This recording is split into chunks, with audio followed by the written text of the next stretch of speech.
Si je vous demandais quel est l'être le plus important pour vous, certains parmi vous me diront Allah, d'autres personnes me diront mon époux, d'autres personnes me diront mes enfants, mais peut-être les réponses seraient différentes les unes des autres. En tant que musulman, l'être qui doit être au centre de notre vie et le plus important pour nous, ça doit être bien évidemment Allah subhanahu wa ta'ala. Pourquoi? Parce que quand vous serez mort et seul dans votre tombe, le seul qui se rappellera ou qui sera là pour vous, ça sera Allah subhanahu wa ta'ala. Si vous vous êtes souvenu de lui, il se souviendra de vous. J'aimerais continuer en citant un hadith du prophète Muhammad alayhi salatu wassalam, qui a été transmis par At-Tirmidhi. Ô fils de Adam, tant que tu m'invoques et espères en moi, je te pardonnerai. Ça, c'est, je pense, la version simplifiée. Alors, si vous avez peut-être délaissé la prière, ou alors vous voulez commencer à prier, vous avez du mal à être consistant dans votre pratique de la prière, j'aimerais partager quelques petites astuces qui pourraient nous aider à devenir un petit peu plus assidus. Donc, on y va, on commence. La première astuce, comme j'aime bien répéter dans mes différentes prises de parole, c'est commencer par les doigts. Faites déjà l'intention, faites une intention sincère et faites une doua et demandez à Allah subhanahu wa ta'ala de vous permettre d'être assidu à la prière, de vous permettre d'être sincère et de vous permettre de revenir vers lui. Ensuite, j'aimerais bien proposer de commencer avec un petit challenge de 2 semaines. Je pense que commencer tout doucement, c'est mieux parce que certaines personnes vont se lever un beau jour et dire je vais recommencer la prière. Ils se donnent des objectifs peut-être de 1 an ou je ne sais combien d'années, mais je pense que c'est mieux de commencer tout doucement. Donnez-vous un petit challenge de 2 semaines. Vous vous dites pendant 2 semaines, vous allez faire vos 5 prières par jour sans jamais rater une seule. Je pense que 2 semaines, c'est raisonnable. On peut se sacrifier pendant 2 semaines pour Allah subhanahu wa ta'ala. Donc, commencez avec un tout petit objectif de 2 semaines. Avant de vous lancer dans ce petit challenge-là, j'aimerais bien vous proposer de trouver un petit carnet ou alors une petite feuille sur laquelle vous allez écrire votre ressenti. Avant de commencer le challenge, écrivez ce que vous ressentez, quels sont vos objectifs, quel est l'état de votre vie, quel est l'état de votre relation avec Allah subhanahu wa ta'ala et comment ça se passe les relations sociales avec les créatures d'Allah subhanahu wa ta'ala. Écrivez véritablement tout ce qui vous vient à l'esprit sur ce carnet-là. En même temps, pourquoi je propose des petits challenges de 2 semaines? Moi, par exemple, il fut plusieurs périodes où j'ai voulu totalement arrêter les réseaux sociaux. Et quand je parle de réseaux sociaux, je parle de TikTok, surtout TikTok. Je parle d'Instagram. Voilà, je voulais totalement me séparer des réseaux sociaux parce que pour moi, personnellement, je trouve que c'est un peu nocif. Ça nous fait perdre beaucoup de temps dans les futilités. YouTube, j'aime bien parce que YouTube contient des vidéos quand même long format qui vous permettent d'apprendre des choses et vous avez beaucoup plus de contrôle avec YouTube. Je me lançais des petits challenges comme ça de 2 semaines, 3 semaines, 1 mois et je me disais voilà, pendant 2 semaines, pendant 1 mois, je vais pas du tout aller sur ces plateformes-là. Je trouve que ça marchait. Donc, après 1 mois, j'allais un petit peu plus loin. Je disais, maintenant, je vais me fixer un objectif de 3 mois. Maintenant, je vais me fixer un objectif de 1 an. Ça a plutôt bien marché. Le seul souci, c'est que sur TikTok, j'ai un commerce en ligne. Donc, je dois gérer mon profil TikTok. Ce qui fait que des fois, j'ai tendance un peu à rechuter. Mais sinon, je pense que se fixer des petits objectifs, commencer avec des tout petits objectifs et au fur et à mesure les étendre, pour moi, personnellement, je trouve que c'est beaucoup plus efficace.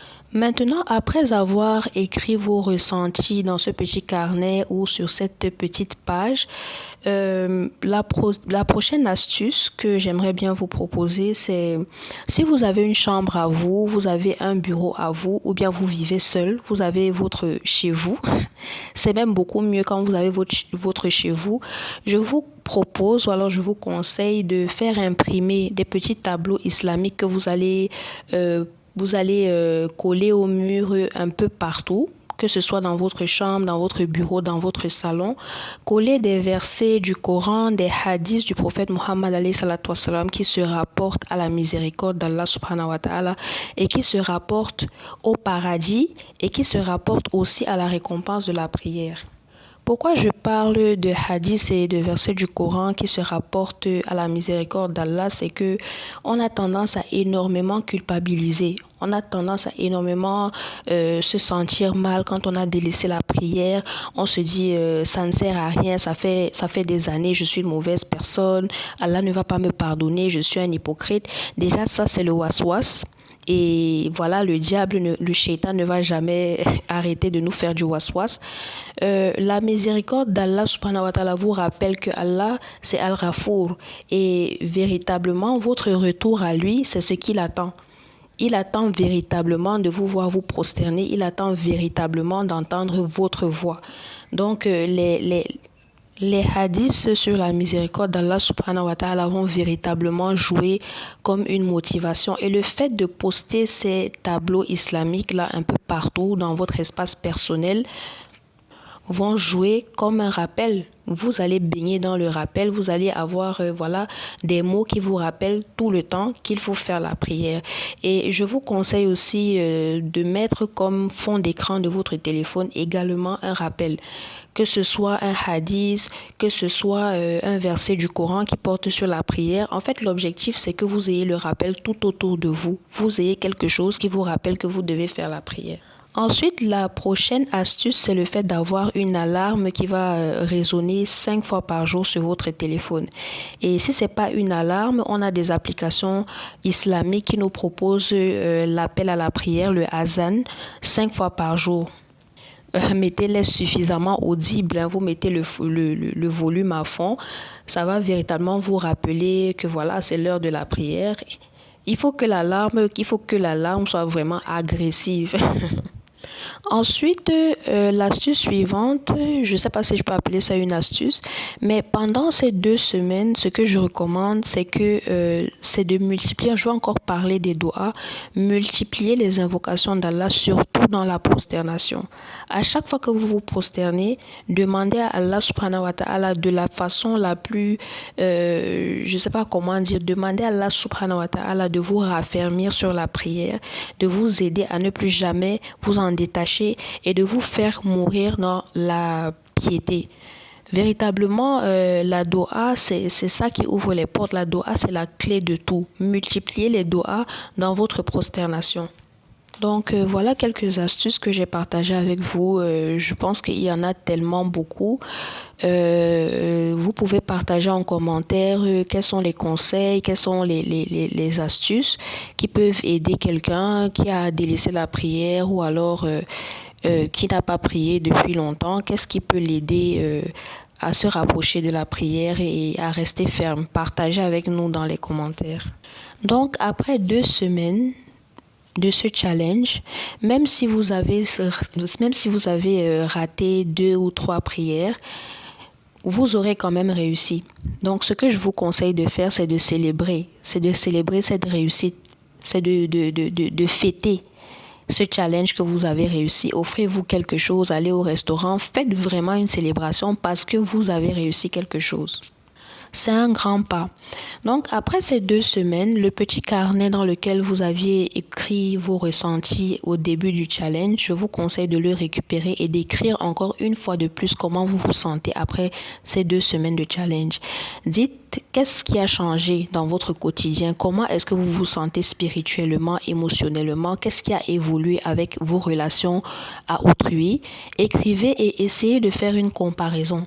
Essayez de faire une comparaison avec le début du challenge. Vous verrez vous-même qu'il y a un changement. Après 2 semaines de challenge, vous pouvez étendre la période. Le challenge d'après, ça sera 3 mois. Après, on ira jusqu'à 1 an. Et à chaque fois, après 3 mois, vous allez prendre le carnet, écrire votre ressenti. Après 1 an, vous allez prendre le carnet, écrire votre ressenti. Mais je vous encourage vivement, après la période fixée du challenge, je vous encourage vivement à célébrer ce pas que vous avez fait. Donc voilà, je tenais juste à rappeler qu'il n'y a pas lieu de culpabiliser en fait. Il n'y a pas lieu de culpabiliser. La foi, comme on le dit souvent, c'est un combat qu'on va mener jusqu'à la fin. On a des moments où on a une véritable hausse de foi. On a des moments où la foi, elle est plus basse. Chacun a ses forces, chacun a ses faiblesses. Et déjà, le fait de se poser la question, qu'est-ce que je peux faire pour reprendre la prière? J'ai délaissé la prière, j'ai envie de reprendre. C'est déjà un signe clair que vous avez la foi, c'est clair. Mais voilà quoi, ça montre que vous avez du bien à l'intérieur de vous. Et ça montre également qu'Allah vous veut du bien. Parce que si Allah a mis cette envie-là à l'intérieur de vous, c'est qu'il attend de vous voir revenir vers lui. Donc voilà en quelque sorte ce que je voulais partager avec vous. J'incite encore aux personnes de bonne volonté de partager avec nous ce qui peut nous permettre de nous améliorer dans notre pratique religieuse, qui peut nous permettre de nous rapprocher d'Allah subhanahu wa ta'ala. Votre rappel, votre savoir sont les bienvenus. Ça va nous aider, ça va nous permettre de nous améliorer. Et j'aimerais rajouter que le mois de Ramadan, il est prévu pour... Voilà, il arrive à grands pas. C'est dans 2, 3 semaines. Le mois de Ramadan, c'est vraiment la période idéale pour pouvoir éduquer son âme. C'est la période idéale pour pouvoir s'améliorer et se rapprocher d'Allah subhanahu wa ta'ala. Je vous invite vraiment à maximiser durant cette période-là parce que c'est vraiment à ce moment-là on peut aspirer encore plus à devenir de meilleurs musulmans. Donc voilà, qu'Allah nous facilite. Nous avons chacun nos forces et nos faiblesses qui nous aident à nous améliorer et nous permettent de finir dans de bonnes conditions, Inch'Allah. Qu'Allah nous accorde le paradis et qu'il nous préserve de l'enfer. Merci de m'avoir écouté. Bye.